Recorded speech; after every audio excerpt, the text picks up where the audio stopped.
आज का हमारा मिशन है कि हम साइकियाट्रिक हिस्ट्री टेकिंग और मेंटल स्टेटस एग्जामिनेशन यानी जैसे हम एमएससी कहते हैं उसको बिल्कुल एक क्लिनिकल वार्ड के पर्सपेक्टिव से समझें। सही कहा, खास तौर पे नर्सिंग स्टूडेंट्स के लिए। बिल्कुल। और हिस्ट्री टेकिंग से शुरू करते हैं। बड़ी एक्यूरेट एनालॉजी है ये। देखिए, किसी भी असेसमेंट की फाउंडेशन वहीं से रखी जाती है, जिसे हम आइडेंटिफिकेशन डेटा कहते हैं, जिसमें नेम, एज और वो सब आता है। हाँ, इसमें पेशेंट का name, age, sex, marital status और सोशियो इकोनॉमिक बैकग्राउंड रिकॉर्ड होता है। साथ ही इन्फॉर्मेंट डिटेल्स भी आती हैं। राइट, इन्फॉर्मेंट मतलब जो पेशेंट के साथ उनकी हिस्ट्री बताने आया है। बिल्कुल। इन्फॉर्मेंट कौन है, पेशेंट के साथ उनका रिश्ता क्या है और सबसे important adequacy and reliability of information क्या है। अच्छा, वैसे आइडेंटिफिकेशन डेटा तो थोड़ा स्ट्रेट फॉरवर्ड ही है, लेकिन असली वार्ड वर्क तो चीफ कंप्लेंट से शुरू होता है ना। मैंने नोटिस किया है कि क्लिनिकल मैनुअल्स इस बात पर बहुत जोर देते हैं कि चीफ कंप्लेंट को रिकॉर्ड करने का एक स्ट्रिक्ट रूल है। हाँ, बहुत स्ट्रिक्ट रूल है। ऐसा क्या स्पेशल है इसमें? स्पेशल यह है कि चीफ कंप्लेंट हमेशा क्रोनोलॉजिकल ऑर्डर में होनी चाहिए और सबसे बड़ा रूल है, इसको वर्बेटम रिकॉर्ड करना है। वर्बेटम मतलब exact words. Exactly. Patients words और इन्फॉर्मेंट्स वर्ड्स दोनों को एग्जैक्टली वैसे ही लिखना है जैसे उन्होंने बोला। पर एक सेकंड, हम तो मेडिकल प्रोफेशनल्स हैं। अगर एक पेशेंट आकर कहता है कि मेरा दिमाग पिघल रहा है, तो क्या हम उसको रिफाइन करके मेडिकल टर्म्स में पेशेंट फील्स कंफ्यूज्ड नहीं लिख सकते? बिल्कुल नहीं, और यही सबसे बड़ी गलती होती है स्टूडेंट्स से। Wait, really? ऐसा क्यों? क्योंकि अगर आपने मेरा दिमाग पिघल रहा है को बस कंफ्यूज लिख दिया, तो आपने एक मैसिव साइकोटिक सिम्टम को फाइल से हटा दिया। ओह, जैसे कोई डिल्यूजन या हेलुसिनेशन की पॉसिबिलिटी को। सही पढ़ा आपने। हमारा काम उस डॉक्यूमेंट्री को अपने हिसाब से एडिट करना नहीं है। हमारा काम है पेशेंट की रियलिटी को कैप्चर करना। वही एग्जैक्ट वर्ड्स उनकी ड्यूरेशन के साथ लिखे जाने चाहिए। अब मैं समझ रही हूँ। इसका मतलब हम उनकी रियलिटी को ऑब्जर्व कर रहे हैं, इंटरप्रेट बाद में करेंगे। बिल्कुल सही। इसके बाद हिस्ट्री ऑफ प्रेजेंट इलनेस यानी HPI और ट्रीटमेंट हिस्ट्री पर बात आती है। यहाँ हम ऑनसेट और कोर्स के बारे में बात करते हैं, राइट? हाँ, देखिए, ऑनसेट को समझना बहुत बड़ा क्लू देता है डायग्नोसिस के लिए।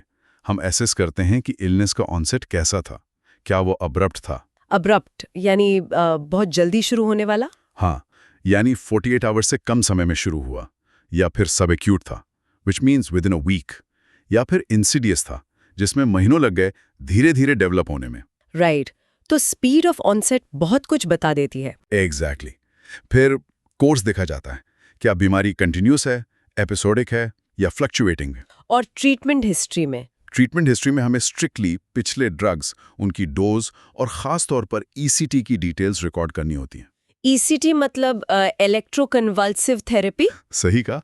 ECT और साइकोथेरेपी दोनों की हिस्ट्री लेना बहुत जरूरी है।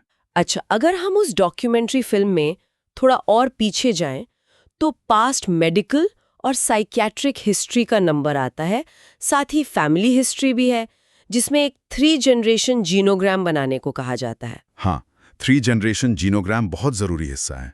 मैं समझ सकती हूँ कि पुराने साइकियाट्रिक एपिसोड्स जानना जरूरी है, पर सर्जिकल हिस्ट्री या हेड इंजरीज को इतनी डीपली ट्रैक करने का क्या पर्पस है? क्योंकि हमें ऑर्गेनिक इटियोलॉजी को रूल आउट करना होता है। ये एक बहुत क्रिटिकल कॉन्सेप्ट है नर्सिंग असेसमेंट में। मेटाबॉलिक इम्बैलेंस बिल्कुल साइकोसिस या सिवियर डिप्रेशन जैसा प्रेजेंट कर सकता है। ओह वाओ, तो मिसडायग्नोसिस का चांस रहता है? बहुत बड़ा चांस रहता है। तो अगर कोई सर्जिकल हिस्ट्री या ट्रॉमा है या सब्सटेंस यूज का लंबा पैटर्न है, तो हमें पता चलता है कि ये शायद प्योरली साइकियाट्रिक नहीं बल्कि फिजिकल डैमेज का नतीजा हो। सही बात है। और वो 3 जनरेशन जीनोग्राम किस लिए बनाते हैं? ताकि हम साइकियाट्रिक इलनेस, सब्सटेंस अब्यूज या सुसाइड की फैमिली लीनिएज को विजुलाइज कर सके। जेनेटिक प्रीडिस्पोजिशन एक बहुत स्ट्रॉन्ग रिस्क फैक्टर होता है किसी भी साइकियाट्रिक कंडीशन में। Makes total sense. एक आखिरी हिस्सा जो हिस्ट्री टेकिंग में आता है वो है पर्सनल हिस्ट्री, जिसमें perinatal complications, childhood, educational, occupational, sexual, marital और लीगल हिस्ट्री आती है। हाँ, ये सब होलिस्टिक व्यू देते हैं। लेकिन एक स्पेसिफिक टर्म है जो थोड़ा कंफ्यूजिंग लगता है मुझे, प्री मॉर्बिड पर्सनैलिटी। ये इंटर एपिसोडिक पीरियड से कैसे अलग है? ये असेसमेंट का एक बहुत ही क्रूशल पॉइंट है। प्री मॉर्बिड पर्सनैलिटी का मतलब है पेशेंट की पर्सनैलिटी का आकलन इलनेस शुरू होने से कंप्लीटली पहले का करना। पहले यस यानी before onset. Yes, before onset, एकदम बेसलाइन चेक। तो अगर एक पेशेंट 2 साल पहले बीमार था, फिर ठीक हो गया और अब वापस बीमार है, तो क्या वो बीच का ठीक वाला टाइम प्रीमॉर्बिड पर्सनालिटी होगा? नहीं, वो इंटर एपिसोडिक पीरियड है। अच्छा, दोनों अलग हैं। बिल्कुल, वहाँ हमेशा इलनेस के कुछ रेजिजुअल सिम्टम्स रह सकते हैं। प्रीमॉर्बिड बेसलाइन हमें बताती है कि जब लाइफ में इलनेस का कोई नमूनिशान नहीं था, तब वो इंसान कैसा था। जैसे उसका नेचर कैसा था। हाँ, जैसे उसकी इंटरपर्सनल रिलेशनशिप्स कैसी थी, वो एक्सट्रोवर्ट था या इंट्रोवर्ट, उसका एटीट्यूड टू वर्क क्या था। Got it. तो हमें पता चलता है कि इलनेस ने उसे कितना चेंज किया। सही कहा। ये बेसलाइन हमें ये एवेल्युएट करने में मदद करती है कि इस साइकियाट्रिक इलनेस ने उस इंसान को फंडामेंटली कितना बदल दिया है। तो ये हमारी डॉक्यूमेंट्री पूरी हो गई। हमने उनका बैकग्राउंड, उनका पास्ट और उनका बेसलाइन समझ लिया। अब टाइम है उस डॉक्यूमेंट्री को पॉज करने का और उस पोलरॉइड फोटोग्राफ को निकालने का। Mental status examination, the MSE. Yes, the MSc. यहाँ से असेसमेंट और भी इंटरेस्टिंग हो जाता है। बिल्कुल, एमएससी एक सिस्टमैटिक इवैल्यूएशन है पेशेंट के बिहेवियर, इमोशन और कॉग्निटिव फंक्शन का, strictly at the time of assessment. यानी पास्ट में क्या हुआ उससे एमएससी को कोई फर्क नहीं पड़ता। कोई फर्क नहीं पड़ता। एमएससी सिर्फ इस एग्जैक्ट मोमेंट के बारे में है। इसको सीक्वेंशियली याद रखने के लिए हम ASPTIC निमोनिक का यूज करते हैं। ASEPTIC। चलिए इस पोलरॉइड पिक्चर को क्लियर करते हैं। हाँ, A for appearance and behavior, S for speech, E for emotion, P for perception, T for thought, I for insight and judgment और C for cognition। Perfect mnemonic है याद रखने के लिए। पहले कंपोनेंट से शुरू करते हैं, appearance, behaviour and speech, grooming, eye to eye contact और लेवल ऑफ कॉन्शियसनेस तो बेसिक ऑब्जर्वेशन है। पर बिहेवियर में हम कैटाटोनिया को ढूंढते हैं। हाँ, कैटाटोनिया बहुत डिस्टिंक्ट होता है। ये कैटाटोनिया वार्ड में एक्चुअल में कैसा दिखता है? कैटाटोनिया में मूवमेंट और बिहेवियर के अजीब पैटर्न्स होते हैं। 2 क्लासिक साइंस हैं जो स्टूडेंट्स को हमेशा ध्यान रखने चाहिए, एकोप्रैक्सिया और एकोलेलिया। एकोप्रैक्सिया और एकोलेलिया, इनमें डिफरेंस क्या है? एकोप्रैक्सिया का मतलब है पेशेंट बिना किसी इंस्ट्रक्शन के एग्जामिनर के फिजिकल मूवमेंट्स को कॉपी करता है। Like a mirror. Exactly, like a mirror. अगर आपने हाथ उठाया तो वो भी हाथ उठाएगा। और एकोलेलिया मतलब वो आपके वर्ड्स को रिपीट करता है, एको की तरह। ओह, जैसे अगर मैं पूछूं आपका नाम क्या है, तो वो जवाब में कहेगा आपका नाम क्या है। वो आपके ही क्वेश्चन को एको करेगा। That's fascinating. और जब हम स्पीच की बात करते हैं तो सिर्फ वर्ड्स मैटर नहीं करते ना? नहीं, रेट, वॉल्यूम, टोन भी देखी जाती है। पर सबसे कॉम्प्लेक्स कॉन्सेप्ट जो स्टूडेंट्स को लगता है वो है स्ट्रीम ऑफ स्पीच। अच्छा, यस, स्ट्रीम ऑफ स्पीच, जिसमें सर्कमस्टेंशियल और टेंजेंशियल स्पीच के बीच बड़ा सटल डिफरेंस है। सही कहा। इसको एक रियल कॉन्वर्सेशन से समझते हैं ताकि एकदम क्लियर हो जाए। हाँ प्लीज। मान लीजिए अपने पेशेंट से पूछा आप हॉस्पिटल कैसे आए। अगर उसकी स्पीच सर्कमस्टेंशियल है तो वो कहेगा मैं सुबह उठा, चाय बनाई, चाय में पत्ती कम थी, फिर मैं पड़ोसी से पत्ती लेने गया, वहां उसका कुत्ता भौंक रहा था, फिर ऑटो पकड़ा और हॉस्पिटल आया। अरे वाह, इतनी सारी इररेलेवेंट डिटेल्स। हाँ, यहां उसने दुनिया भर की बातें बताई, सर्कुलर बातें की, पर आखिर में अपने पॉइंट पर यानी हॉस्पिटल आने की बात पर आ गया। सर्कमफ्रेंस में घूमकर सेंटर पर आ गया। राइट। और टेंजेंशियल स्पीच इससे अलग कैसे है? टेंजेंशियल में वो आखिर में पॉइंट पर आता ही नहीं है, वो टेंजेंट्स पर निकल जाता है। सेम क्वेश्चन के साथ एग्जाम्पल दीजिए ना। श्योर। अगर आप पूछेंगे हॉस्पिटल कैसे आए, वो कहेगा मैं सुबह उठा, चाय बनाई, चाय की पत्ती का खेत असम में होता है, असम में बहुत बारिश होती है और बारिश में छतरी ले जानी चाहिए। उसने तो क्वेश्चन का आंसर ही नहीं दिया। एग्जैक्टली, उसने ओरिजिनल सवाल का जवाब कभी दिया ही नहीं। इसके अलावा एक और टर्म होती है फ्लाइट ऑफ आइडियाज, जहां थॉट्स बहुत ही तेजी से एक टॉपिक से दूसरे टॉपिक पर जंप करते हैं। जिनका आपस में कोई कनेक्शन नहीं होता। हाँ, जिसका आपस में कोई खास कनेक्शन नहीं होता, बस आइडियाज एक के बाद एक उड़ते रहते हैं। ये बहुत क्लियर था। अब अगर स्पीच हमें उनके थॉट्स का सिग्नल देती है तो हम उनके इंटरनल फीलिंग्स को कैसे गेज करें? यही हमें एसेप्टिक के ई पर लाता है, इमोशन। यहाँ पर 2 टर्म्स हैं जो आम लोग इंटरचेंजेबली यूज करते हैं, मूड और अफेक्ट। क्लिनिकल टर्म्स में ये अलग क्यों है? क्योंकि ये एक कॉइन के 2 अलग-अलग पहलू हैं। मूड कंप्लीटली सब्जेक्टिव है। सब्जेक्टिव मतलब जो पेशेंट अंदर से फील कर रहा है। सही। ये पेशेंट का इंटरनल सस्टेन्ड इमोशनल स्टेट है, एक क्लाइमेट की तरह। हम पेशेंट से पूछते हैं आप कैसा महसूस कर रहे हैं, और पेशेंट कहता है आई एम प्रोफाउंडली सैड। ये मूड है। और एफेक्ट? दूसरी तरफ अफेक्ट ऑब्जेक्टिव है। ये वो ऑब्जर्वेबल इमोशनल रिस्पॉन्स है जो हम एज एन एग्जामिनर उस स्पेसिफिक मोमेंट में देखते हैं। जैसे वेदर बदलता है वैसे ही अफेक्ट। तो मतलब हो सकता है पेशेंट कह रहा हो कि उसका मूड नॉर्मल है, पर उसका एफेक्ट कुछ और ही दिखा रहा हो। एग्जैक्टली जैसे लेबिलिटी ऑफ अफेक्ट। लेबिलिटी का मतलब है इमोशंस का बहुत तेजी से और अब्रप्टली चेंज होना। जैसे अभी हंस रहा है और अचानक रोने लगा। बिल्कुल वैसा ही, अभी हंस रहा है और अचानक बिना किसी क्लियर रीजन के रोने लगा। या फिर ब्लंटेड इफेक्ट, जहां इमोशनल एक्सप्रेशन की इंटेंसिटी ही लगभग खत्म हो गई है। ब्लंटेड इफेक्ट में कैसा दिखेगा पेशेंट? पेशेंट एक बहुत ही दुख भरी बात बता रहा है पर उसके चेहरे पर कोई एक्सप्रेशन नहीं है, एकदम फ्लैट। ओह आई सी। तो याद रखें, मूड वो है जो पेशेंट बताता है, इफेक्ट वो है जो एग्जामिनर देखता है। सही समरी है। अब आते हैं एमएससी के सबसे डेंस और आई से फैसिनेटिंग पार्ट पर, thought and perception. Yes, the TNP of aseptic. चलिए उन डिल्यूजन्स को समझते हैं जो थॉट कंटेंट का हिस्सा है, पर यहाँ हमारी स्पीड थोड़ी स्लो करनी पड़ेगी ताकि सब क्लियर हो जाए। बिल्कुल, आराम से एक एक करके समझेंगे। डिल्यूजन की सिंपल डेफिनेशन है एक फॉल्स फिक्स्ड बिलीफ।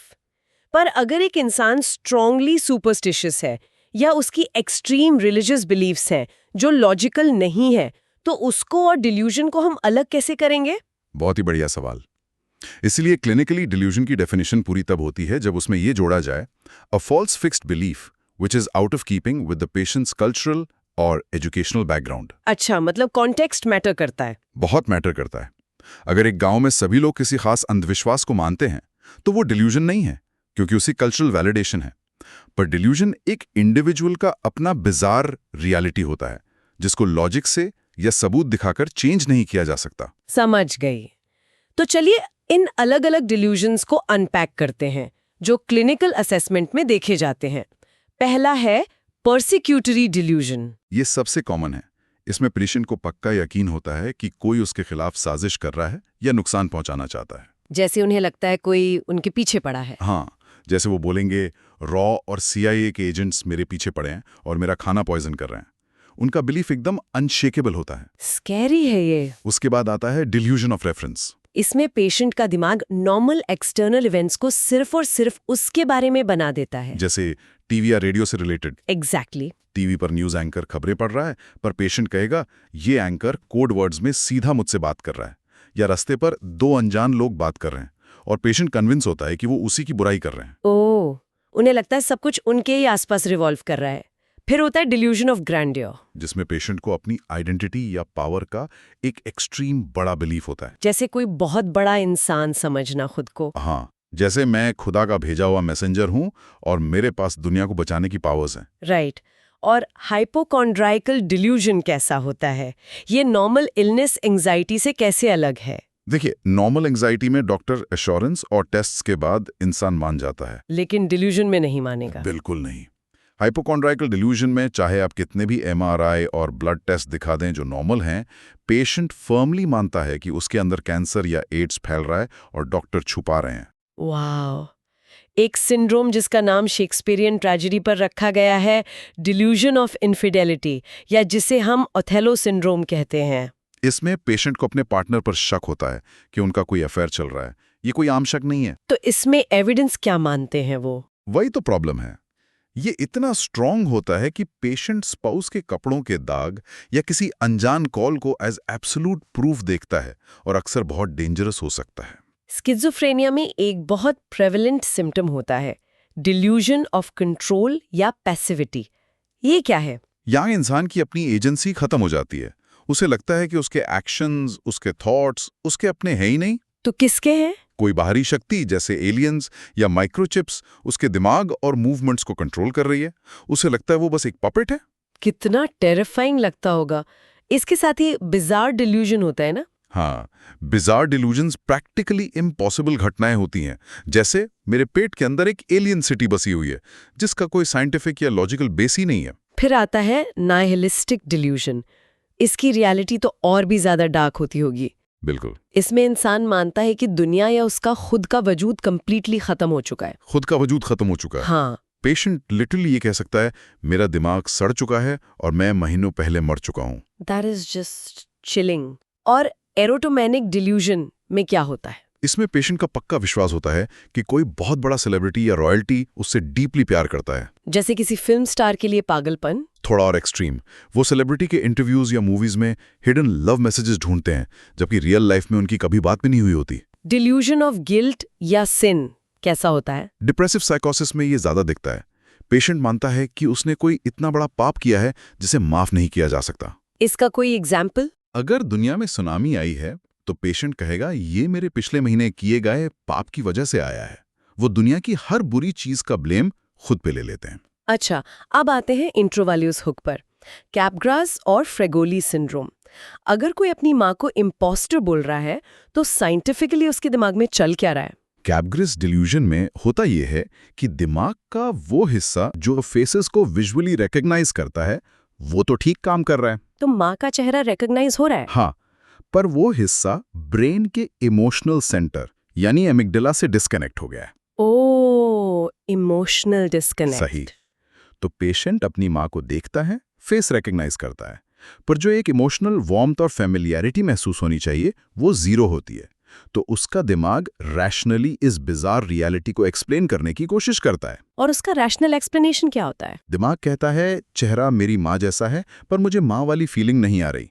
इसका एक ही लॉजिकल मतलब है कि ये औरत मेरी माँ का भेस बदल कर आई है, एक इम्पोस्टर है। Wow, their logic is flawlessly constructing an impossible reality. और फ्रेगोली इसका उल्टा है। हाँ, फ्रिगोली में हाइपर कनेक्शन होता है। पेशेंट को लगता है कि आसपास के सारे अनजान लोग असल में उसका अपना ही कोई जान पहचान वाला या स्टॉकर है जो भेस बदल कर आया है।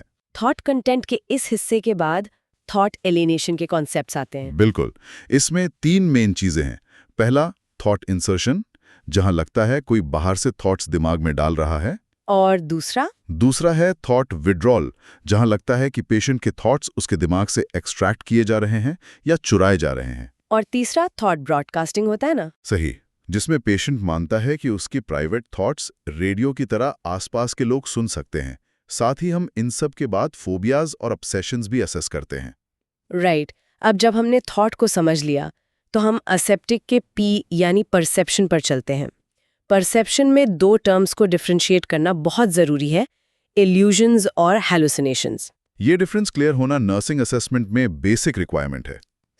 अगर मैं रात को अंधेरे में एक पेड़ की परछाई को भूत समझ लूं, तो क्या वो हैलुसिनेशन है? नहीं, वो इल्यूजन है। इल्यूजन कैसे? इल्यूजन में एक एक्चुअल एक्सटर्नल स्टिमुलस प्रेजेंट होता है। पेड़ और परछाई वहां है, पर आपका दिमाग उसको मिस इंटरप्रेट करता है।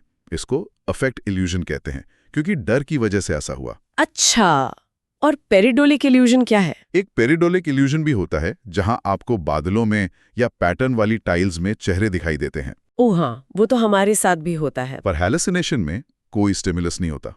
कमरे में कोई नहीं है, पिन ड्रॉप साइलेंस है, फिर भी पेशेंट को क्लियरली आवाजें सुनाई दे रही हैं। ये ऑडिटरी हैलुसिनेशन है। यानी ऑडिटरी हैलुसिनेशन में असल में कोई आवाज नहीं होती। और इसके अलावा विजुअल हैलुसिनेशंस, जिसमें कुछ ऐसी चीजें दिखती हैं जो वहां है ही नहीं, राइट? हाँ, फिर ऑल्फैक्टरी, जहां अजीब स्मेल्स आती हैं, गस्टेटरी, जहां टेस्ट बदल जाता है, और टैक्टाइल हैलुसिनेशंस, जहां स्किन के अंदर या ऊपर कुछ चलने का सेंसेशन होता है, जैसे कीड़े रेंग रहे हों। इन सब ऑब्जर्वेशंस के बाद हम एमएससी के सबसे ज्यादा इंटरैक्टिव और टेस्ट बेस्ड हिस्से पर आते हैं, cognitive functions. Yes, the C in aseptic. Cognition में सबसे पहले हम कॉन्शियसनेस और ओरिएंटेशन टेस्ट करते हैं। एक क्लिनिकल सेटिंग में ओरिएंटेशन को टेस्ट करने के लिए एग्जैक्ट कॉन्वर्सेशन कैसे होती है, स्टूडेंट्स को ये जानना जरूरी है। हम 3 डायमेंशंस देखते हैं, टाइम, प्लेस और पर्सन। नर्स आकर जनरली पूछेगी, क्या आप बता सकते हैं कि आज डेट क्या है या वीक का कौन सा दिन है? ये ओरिएंटेशन टू टाइम है। और प्लेस के लिए? फिर वो पूछेंगी, क्या आप जानते हैं हम इस वक्त कहाँ हैं? ये बिल्डिंग कौन सी है? ये ओरिएंटेशन टू प्लेस है। और पर्सन के लिए हम आसपास के लोगों के बारे में पूछते हैं। हाँ, आपके साथ जो लोग आए हैं, क्या आप इन्हें जानते हैं? मैं कौन हूं? ये ओरिएंटेशन टू पर्सन है। फिर टेस्ट होता है अटेंशन और कॉन्सेंट्रेशन। इन दोनों में फंडामेंटल डिफरेंस क्या है? अक्सर दोनों सेम ही लगते हैं। डिफरेंस बहुत क्लियर है। अटेंशन का मतलब है किसी स्टिम्युलस पर सक्सेसफुली फोकस करना फॉर अ ब्रीफ मोमेंट। इसे टेस्ट करने के लिए हम डिजिट स्पैन टेस्ट यूज करते हैं। डिजिट स्पैन में नर्स क्या बोलेगी पेशेंट को? नर्स कहेगी, मैं अभी आपको कुछ नंबर्स बोलूंगी, आपको उन्हें ध्यान से सुनना है और उसी ऑर्डर में दोहराना है। 583। अगर पेशेंट तुरंत बोल देता है 583 तो उसका अटेंशन ठीक है। और कंसंट्रेशन? दूसरी तरफ कंसंट्रेशन का मतलब है उस फोकस को एक लंबे समय तक मेंटेन करके मेंटल टास्क करना। इसे हम सीरियल सब्ट्रैक्शन टेस्ट से चेक करते हैं ना, जिसको सीरियल सेवेंस भी बोलते हैं। हाँ, एग्जैक्टली। नर्स कहेगी, आपको 100 में से 7 घटाने हैं और फिर जो नतीजा आए उसमें से लगातार 7 घटाते जाना है। तो उनको दिमाग में कैलकुलेट करना होगा? हाँ, तो पेशेंट को मेंटली मैथ करना होता है। 100, फिर 93, फिर 86, फिर 79। यहाँ दिमाग को फोकस सस्टेन करना पड़ता है। मेमोरी के असेसमेंट को भी 3 हिस्सों में डिवाइड किया जाता है, इमीडिएट, रीसेंट और रिमोट। इनके ड्यूरेशन में क्या फर्क है? इमीडिएट मेमोरी बिल्कुल रीसेंट रिकॉल के लिए है। नर्स कहेगी, मैं आपको 3 शब्द बता रही हूँ, एप्पल, टेबल और कॉइन। इन्हें याद रखिए, मैं 5 मिनट बाद आपसे दोबारा पूछूंगी। और रीसेंट मेमोरी चेक करने के लिए? रीसेंट मेमोरी के लिए हम पिछले 24 से 48 घंटे के इवेंट्स पूछते हैं, जिसे वेरीफाई किया जा सके। जैसे कल रात आपने खाने में क्या खाया था? रिमोट मेमोरी यानी बहुत पुरानी बात। सही। रिमोट मेमोरी के लिए लॉन्ग टर्म पास्ट पूछा जाता है। आपकी शादी किस साल में हुई थी या आपकी डेट ऑफ बर्थ क्या है? कॉग्निशन में इंटेलिजेंस और एब्स्ट्रैक्ट थिंकिंग भी चेक होती है। इंटेलिजेंस के लिए तो जनरल फंड ऑफ इंफॉर्मेशन पूछा जाता है पेशेंट की एजुकेशन के हिसाब से। पर ये एब्स्ट्रैक्ट थिंकिंग चेक करने के लिए हम प्रोवर्ब्स यानी मुहावरों का यूज क्यों करते हैं? क्योंकि मुहावरे दिमाग की कैपेसिटी को लिटरल मीनिंग से आगे बढ़कर हिडन मीनिंग निकालने को टेस्ट करते हैं। एक एग्जाम्पल देकर समझाइए ना। जैसे नर्स पूछेगी, एक मुहावरा है, बार्किंग डॉग सेल्डम डाइट्स, यानी भौंकने वाले कुत्ते काटते नहीं। इसका क्या मतलब है? अगर एब्स्ट्रैक्ट थिंकिंग इम्पेयर्ड हुई तो पेशेंट क्या जवाब देगा? अगर पेशेंट लिटरल या कॉन्क्रीट मीनिंग निकालता है और कहता है, इसका मतलब हमें कुत्तों से नहीं डरना चाहिए क्योंकि वो सिर्फ आवाज करते हैं, इसका मतलब उसकी एब्स्ट्रैक्ट थिंकिंग इम्पेयर्ड है। और अगर इंटैक्ट है तो? पर अगर एब्स्ट्रैक्ट थिंकिंग इंटैक्ट है तो वो जनरलाइज करेगा और कहेगा, इसका मतलब है जो लोग ज्यादा बोलते हैं या बढ़ चढ़ के धमकियां देते हैं वो दरअसल रियल लाइफ में कुछ नहीं करते। बहुत क्लियर है। हम अपनी इस डिटेल्ड एमएससी असेसमेंट के आखिरी 2 कंपोनेंट्स पर आ गए हैं, इंसाइट और जजमेंट। ASPICT का I, इंसाइट का मतलब होता है कि पेशेंट को अपनी बीमारी का कितना एहसास है। पर क्या ये बाइनरी होती है, या तो इंसाइट है या नहीं है? बिल्कुल नहीं। इंसाइट को एक 6 पॉइंट स्केल पर मेजर किया जाता है क्योंकि रियलिटी और इल्यूजन के बीच के शेड्स होते हैं। चलिए इन्हें कॉन्वर्सेशनल एग्जाम्पल से ही समझते हैं। ग्रेड 1 क्या होता है? ग्रेड 1 का मतलब है कंप्लीट डिनायल। पेशेंट कहेगा, आई एम एब्सोल्युटली फाइन, मुझे नहीं पता मुझे इस पागलखाने में क्यों बंद किया गया है, यानी no insight at all. Grade 2 कैसा दिखता है फिर? ग्रेड 2 में स्लाइड अवेयरनेस होती है। पेशेंट को लगता है कुछ अजीब है पर वो डिनाई भी करता है। हाँ, थोड़ी बेचैनी रहती है but mostly I am completely healthy. ये मिनिमल इनसाइट है। और अगर पेशेंट को पता है कि उसके अंदर एक सीवियर प्रॉब्लम चल रही है, लेकिन वो किसी मेडिकल रीजन की जगह पड़ोसी के काले जादू को ब्लेम करे, तो क्या उसको इंसाइट है? यही ग्रेड 3 है। अवेयरनेस है but attributes to external factors. वो बीमार है पर ब्लेम जादू टोना या किसी बाहरी चीज पर है। ग्रेड 4 में क्या फर्क आता है? उसके बाद ग्रेड 4 आता है जहां पेशेंट को अवेयरनेस है और वो जानता है कि प्रॉब्लम उसके अंदर ही है पर एग्जैक्ट कॉज अननोन है। वो कहेगा, पता नहीं मेरे दिमाग को क्या हो गया, बस कुछ ठीक नहीं लग रहा। ये पार्शियल इंसाइट होती है। फिर ग्रेड 5 जिसे इंटेलेक्चुअल इंसाइट कहा जाता है, वो क्या है? ये बड़ा ट्रिकी होता है। जैसे अल्कोहल एडिक्शन में अक्सर देखा जाता है। पेशेंट कहेगा, मुझे पता है कि शराब पीने से मेरा लिवर सिरोसिस हो रहा है, ये एक बीमारी है। नॉलेज तो है उन्हें बीमारी की, पर जब आप देखेंगे तो उसके एक्शंस में कोई बदलाव नहीं होता। नॉलेज है पर इमोशनली कनेक्टेड नहीं है। तो ट्रू इमोशनल इंसाइट कैसे डेवलप होती है? जब नॉलेज इमोशनली कनेक्ट हो जाती है तब वो बन जाती है ग्रेड 6, ट्रू इमोशनल इंसाइट। यहां पेशेंट समझता है कि उसके विचार इरैशनल हैं और उसे एक्टिव रेगुलर ट्रीटमेंट की जरूरत है और वो बिहेवियर में चेंज भी लाता है। और अब जजमेंट, जो कि आखिरी स्टेप है। इसमें हम पर्सनल, सोशल और टेस्ट जजमेंट देखते हैं। टेस्ट जजमेंट के लिए हम पेशेंट के सामने एक हाइपोथेटिकल प्रॉब्लम रखते हैं ताकि उसकी रियल टाइम डिसीजन मेकिंग देख सकें। हाँ, इसमें वार्ड में कॉमनली फायर प्रॉब्लम पूछी जाती है। अगर इस वार्ड के कमरे में अचानक आग लग जाए तो आपका पहला कदम क्या होगा? तो एक साउंड माइंड और इम्पेयर्ड माइंड का जवाब कैसा होगा? एक नॉर्मल जजमेंट वाला इंसान कहेगा, मैं फायर अलार्म बजाऊंगा या स्टाफ को बुलाऊंगा। इम्पेयर्ड जजमेंट वाला कह सकता है, मैं आग के सामने ध्यान लगाकर बैठ जाऊंगा। एक लेटर प्रॉब्लम भी होती है ना? हाँ, दूसरा एग्जाम्पल लेटर प्रॉब्लम का है। सड़क पे आपको एक बिना पोस्ट किया हुआ स्टैम्प और एड्रेस लगा लेटर मिले तो आप क्या करेंगे? एक साउंड दिमाग उसको पोस्ट बॉक्स में डालेगा, इम्पेयर्ड दिमाग उसको खोल देगा या फेंक देगा। तो हिस्ट्री टेकिंग की उस डॉक्यूमेंट्री फिल्म से शुरू होके एमएससी के इस पोलरॉइड स्नैपशॉट तक, जिसमें हमने aseptic appearance, speech, emotion, perception, thought, insight, cognition cover किया, एक प्रॉपर असेसमेंट पूरा होता है। इस सब डेटा के मिलने के बाद आगे क्या होता है? उसके बाद एक ब्रीफ फिजिकल एग्जामिनेशन होता है, वाइटल साइंस चेक करने के लिए। ये अगेन ऑर्गेनिसिटी या फिजिकल कॉज को रूल आउट करता है। और फाइनल स्टेप? और आखिर में इन सारे क्लिनिकल ऑब्जर्वेशंस को इकट्ठा करके एक डायग्नोस्टिक फॉर्मुलेशन तैयार की जाती है, जिसमें पॉजिटिव फाइंडिंग्स की समरी, एक प्रोबेबल डायग्नोसिस और फ्यूचर का ट्रीटमेंट या मैनेजमेंट प्लान होता है। ये फ्रेमवर्क इंश्योर करता है कि एज ए नर्सिंग प्रोफेशनल आपसे कोई छोटा सा भी क्लिनिकल डिटेल मिस ना हो। It's incredible. हम इन क्लिनिकल पैरामीटर्स के जरिए एक इंसान की रियलिटी और उसके परसेप्शन के बीच की एक बहुत फाइन बाउंड्री को ट्रैक कर रहे हैं। इसमें सोचने वाली बात यह है कि हम साइकेट्री में अपने पेशेंट्स के डिल्यूजन्स और उनकी इनसाइट को कितनी बारीकी से मेजर करते हैं। हम उनके हर एक फॉल्स फिक्स्ड बिलीफ का ट्रायल करते हैं।